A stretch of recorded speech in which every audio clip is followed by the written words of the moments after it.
Bismillahirrahmanirrahim. Babu salati wa syar'an aqwali wa af'alun. Babu satu muftatahatun litta'biri muftatamatun tasdili. Asmiyas bizalika liistimaliha ala salati mu'atan wa hiya ad-du'a. Wal mafrudatu 'anha 'ainiyatu khamsu. Kulli yawmin wa lailatin mahkumatin tasdili. Bidawati. Wa yaqiru zahidullah wa lam tadami hadu salatu subuhaini ila Muhammadin sallallahu alaihi wasallam. Jadi pembahasan kita pada malam yang berbahagia ini tentang mengenai daripada sembahyang. Di berapa sembahyang yang diperlukan, berapa waktu sembahyang diperlukan? 5. Ya. Ada 5. Yang pertama Subuh, zuhur, asar, maghrib, sembahyang subuh, yang kedua zuhur, yang ketiga asar, maghrib, yang kelima isya. dan 5 waktu yang diperlukan pada kita untuk mengerjakan sembahyang. Kemudian kepada apa-apa saja syarat wajib mengerjakan sembahyang. Orang yang wajib mengerjakan sembahyang siapa? Siapa yang berangkat? Islam, bertanya, yang berangkat. Enggak naik. Jadi orang ini yang pertama Islam wajib mengerjakan sembahyang, yang kedua orang baligh wajib mengerjakan sembahyang, yang ketiga berangkat. Orang ini juga wajib untuk mengerjakan sembahyang. Kemudian berapa rakaat? Jumlah sembahyang yang kita kerjakan dalam satu hari semalam. 17. Ada terdiri daripada sembahyang zuhur 4 rakaat, asar Lalu 4, maghrib 2, isya 4, subuh 2. Berarti jumlah keseluruhannya ada 17 rakaat. Ada 17 rakaat. Itu ya. Jadi salat ini ada memiliki dua makna. Yang pertama ada makna secara syara, syariat. Yang kedua ada maknanya juga secara lughah, secara bahasa. Jadi yang dikatakan apa pengertian salat secara syara? Siapa yang tahu pengertian salat secara syara? Boleh dilihat tidak?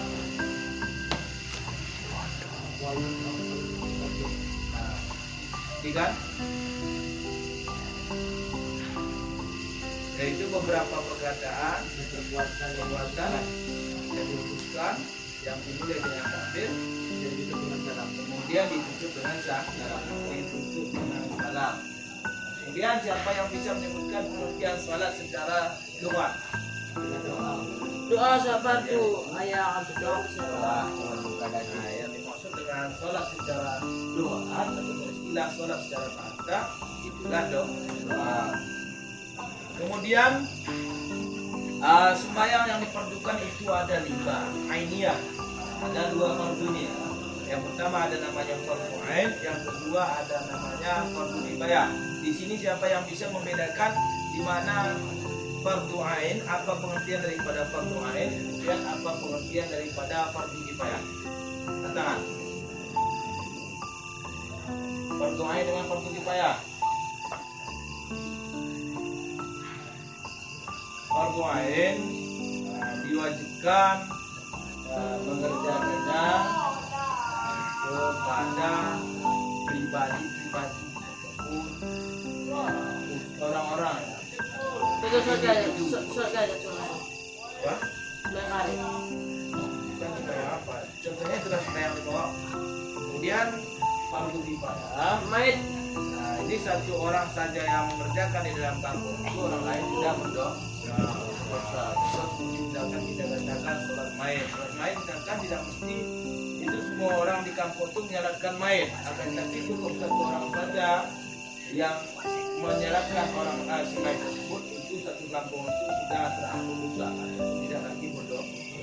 Namun andai kata di dalam satu kampung itu tidak ada satu orang pun yang menyalatkan maid tersebut, maka satu kampung itu dosa.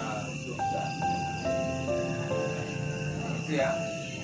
Kemudian kapan awal mula diperlukan sembahyang? Kapan? Subuh. Kapan awal mula diperlukan sembahyang? Subuh. Yaitu tanggal yang ke-20 itu daripada bulan Rajab. Ya. Rasulnya. Itu waktu apa? Terus tanya, waktu apa yang pertama diperlukan sholat? Subuh. Bukan juga subuh. Waktu zuhur. Kenapa bukan subuh, Ustaz? Karena subuh belum. Karena pada waktu itu subuh orang-orang Islam belum mengetahui tata cara mengerjakan sholat, sehingga awal mula diperlukan sholat itulah sholat zuhur. Kapan mula diperlukan? Yaitu malam yang ke-7 daripada bulan Rajab. Ya. Kemudian apa? Kita paling gue derajat. Hah? Ya, sembilan subuh paling. Kenapa bahasa subuh? Kenapa? Nampak? Oh, udah selesai. Skip. Nah, kira bila dua ya nah. Ini bertanya Ustaz. Ya dah. Penting lah. Pusing. Dah. Ini dah. Kita di oh, udah.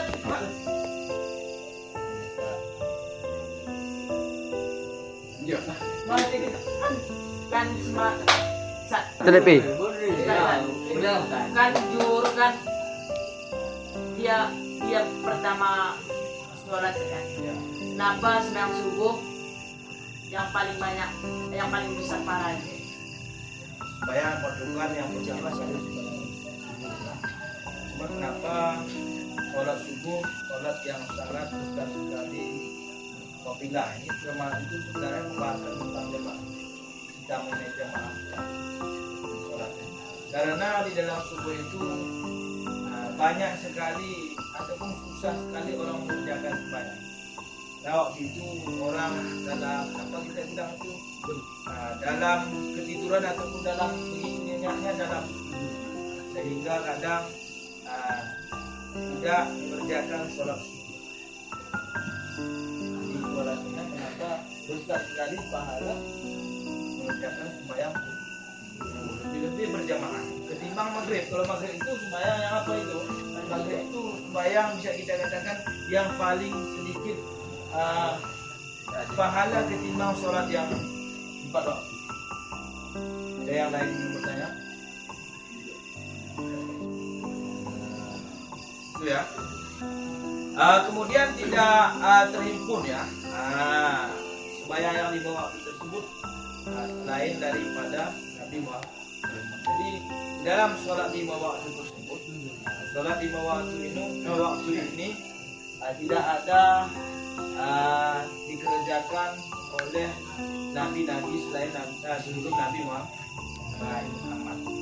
Belum ada 5 waktu ini langsung diwajibkan kepada apa? Kepada umat Nabi Muhammad.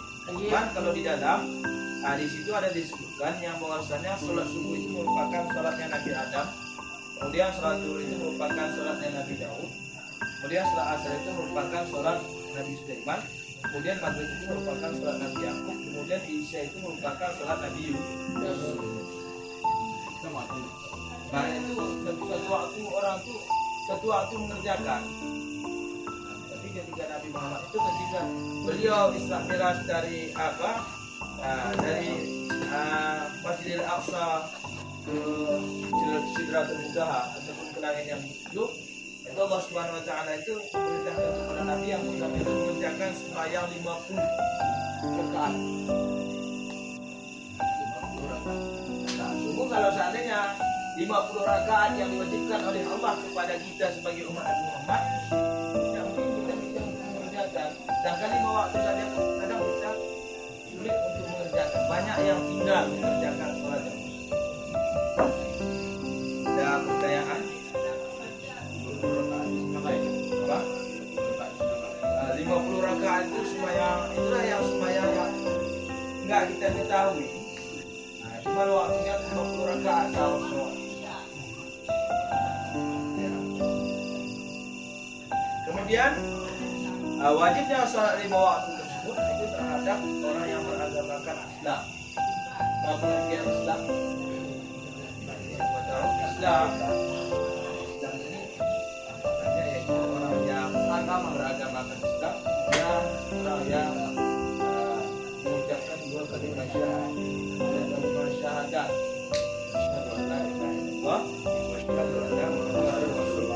Kemudian yang kedua orang balik. Apa yang dikatakan yang balik? Orang balik. Demi bibasa. Berarti dia Bibasa.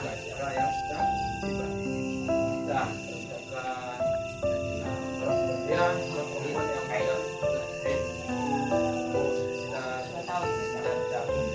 kemudian lagi yang berakal melawan daripada berakal gila majnun ya majnun dan tidak berakal kepadanya untuk mengerjakan ini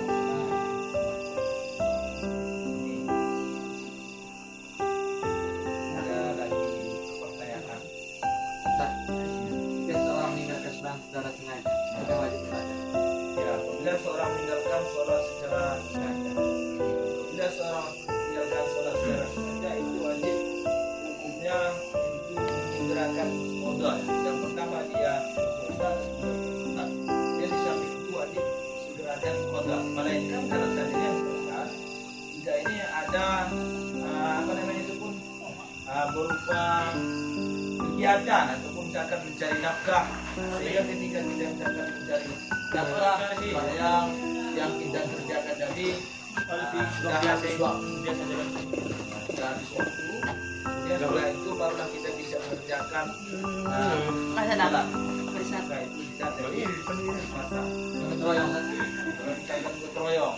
Itu keteroyong bisa-bisa saja, cuman kalau seandainya keteroyong dia bisa kita tinggalkan waktu sembahyang. Yang kebiasaan kalau kita perhatikan kan begini kan sekarang orang keroyong ini nggak lagi sholat, makanya kalau udah keroyong siap cak. Nah, selesai keteroyong langsung main bola tanpa sholat sampai habis waktu sholat. Itu sebenarnya tidak boleh. Jadi bagaimana ya Ustaz? Nah, setelah keteroyong kerjakan dulu sholat. Setelah sholat barulah apa? Olahraga. Bel. Berapa menit lah kita kerjakan sholat? Palingan orang yang udah usul itu ya 5 menit 10 menit. Janganlah baca bismillahirrahmanirrahim amin. Tapi kalau nggak usul 2 menit tuntas. Kalau habis waktu sembahyang baru kita kada itu mas. Apa? Kalau habis waktu sembahyang baru kita kada. Kalau habis waktu sembahyang baru mendapatkan dosa. Mendapatkan dosa atas meninggalkan atas meninggalkan atau melalaikan waktu sholat. Dan sebenarnya zaman sekarang ini kita perhatikan ini anak-anak muda kita ini. Terkadang bahkan kita, terkadang kita ada yang mengerjakan sembahyang, habis dulu jemaah baru kita sholat. Itu termasuk mulai itu melalaikan sholat. Enggan atas perintah Allah. Bahkan di dalam kita ini kan sudah dibilang orang yang mengingkari sholat dengan sengaja. Bahkan sudah diberikan kepadanya berupa apa? Sudah taklid kepadanya untuk mengerjakan sembahyang Islam pada berakal. Kemudian dia ingkar atas mengerjakan sembahyang, maka dia ini dihukumkan kafir. Ketika dia mati nanti itu tidak boleh kita sholatkan, tidak boleh kita mandikan, tidak boleh kita kapan, tidak boleh kita.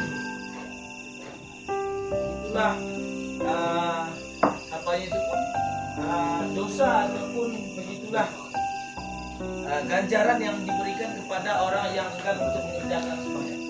Nah, surat mana lebih baik? Ya, surat mana lebih baik? Di awal, di akhir. Ya, sholat yang lebih baik sholat di awal. Nah, kata Nabi, di awal juga. Abdul sholati di awal juga. Abdul mengerjakan sholat itu awal waktu. Begitu masuk waktu sholat, baik ditandai dengan ajar atau misalkan sedang masuk sholat, juga kita langsung mengerjakan sembahyang. Masuk waktu sembahyang menjadi yang berlangsung. Sudah masuk waktu sholat dengan ajar. Belum ajar. Enggak mesti ditandai dengan ajar. Boleh kerjakan terus sembahyang.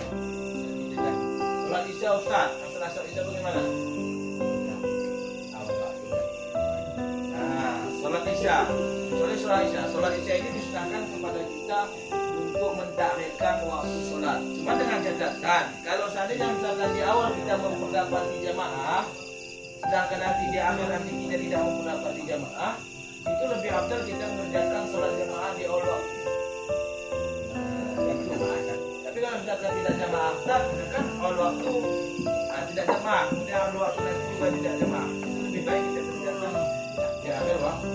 Cuma memang kita yakin yang bahwasanya nanti akhir waktu kita kerjakan, karena kita kalau kita perhatikan berat